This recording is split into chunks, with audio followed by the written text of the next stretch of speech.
Hi everyone, today's video is about what COVID-19 self-isolation has taught me about keeping in touch with friends and family.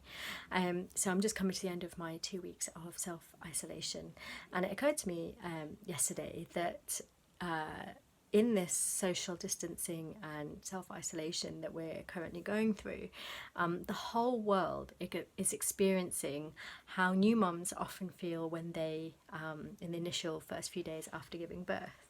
They can often feel so lonely and so isolated, even when they have a really amazing support system. So why do mums often feel so isolated in those first few days?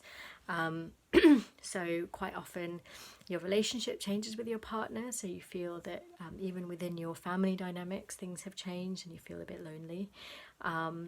It's really hard to get out of the house when you're a new mum. Obviously at first you're focusing on resting and healing anyway, but even when you do want to change the scene and you want to get out of the house, it can be really hard. It can take 2 hours sometimes because of nappy changes of clothes, getting everything ready.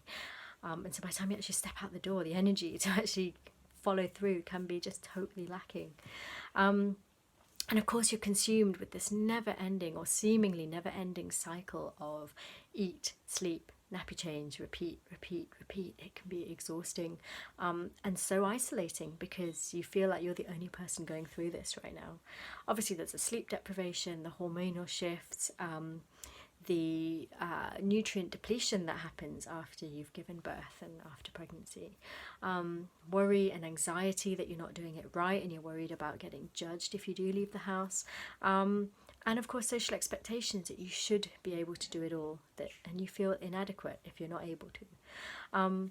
But talking is so important, especially for new mums. You are not alone. Don't suffer in silence. And I normally say talking to real people rather than on social media or on Facebook. Talk to real people that really matter to you. Don't forget that your mum or your grandma or maybe an auntie or a sister or a friend, they may have been mums themselves. They were new mums once too. And I'll probably know exactly how you feel right now. It might take them a little while to remember it, and sometimes have forgotten it altogether, and put that extra pressure on you to do it all. But someone out there in your network has experienced what you are experiencing right now. The support network is so important, especially during the 4th trimester and those first 3 months of a baby's new life. But of course right now that's particularly difficult because we're supposed to be distancing ourselves from our loved ones. So getting that support is going to be much, much harder. So during my 2 weeks of self-isolation, I learned some really interesting things about human contact and communicating with loved ones. Because what I realised is that actually even those tiny little social moments that you have, whether it's saying good morning to the bus driver when you get on the bus or talking to the cashier at the supermarket, even those tiny little interactions still are a very important piece of connection that we have with other people in our lives. So now we're missing that. It's really profound. So what I'm finding is that I'm using video calls a lot more. I'm certainly sending out a lot more WhatsApp and text messages. I'm scheduling things like coffee mornings, evening catch-ups with friends, and I'm trying to spend less time on social media. And this is especially important if you're a new mum, because if you're on lots of Facebook groups, or if you've got other friends on your newsfeed, you might start suffering from comparisonitis. So thinking, oh well, she's also a new mum and she's doing XYZ, or oh, she's got 2 kids and she's managing to do whatever with their kids in this difficult time. So try and spend more time on real people and real loved ones, obviously through video calls or whatever, meetings and WhatsApp. But having said that, I have found Facebook groups, especially mum Facebook groups, are really, really helpful, because they full of other mums who are going through exactly the same thing as you, who know exactly how you feel and have probably got some good suggestions and tips on how to manage whatever it is that's worrying you at that particular point. So here are a few tips on how to choose a group to be a part of.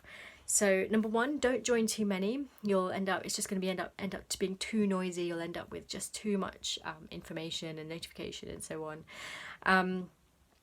Be really picky. So join a group, have a read of their rules and guidelines first, and maybe hang out in there for a little while, see what the ethos is, see what their values are, see what the tone is. Is it judgy? Is it harsh? Is it gentle? Is it forgiving, supportive? Does it lift you up?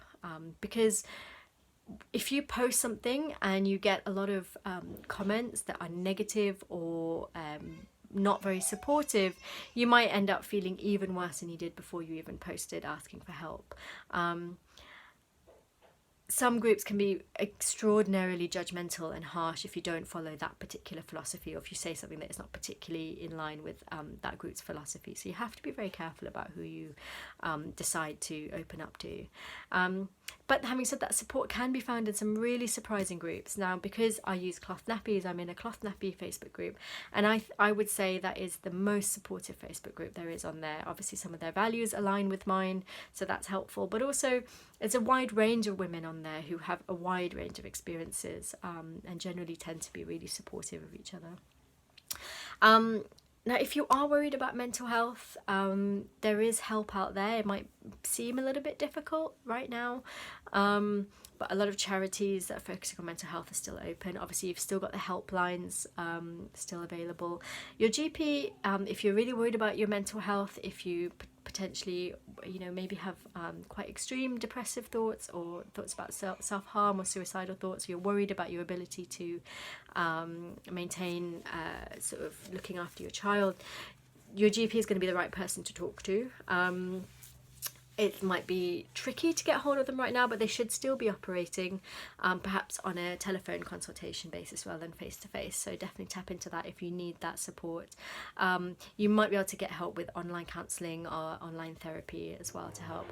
And then from a nutrition point of view, there's a lot of really key nutrients that can become depleted throughout the course of your pregnancy and during childbirth, and then if you're not kind of building yourself back up again after you've given birth. So that's nutrients like zinc, iron, the B vitamins. You might have gut issues that could be exacerbating the way your brain is working properly, and so on.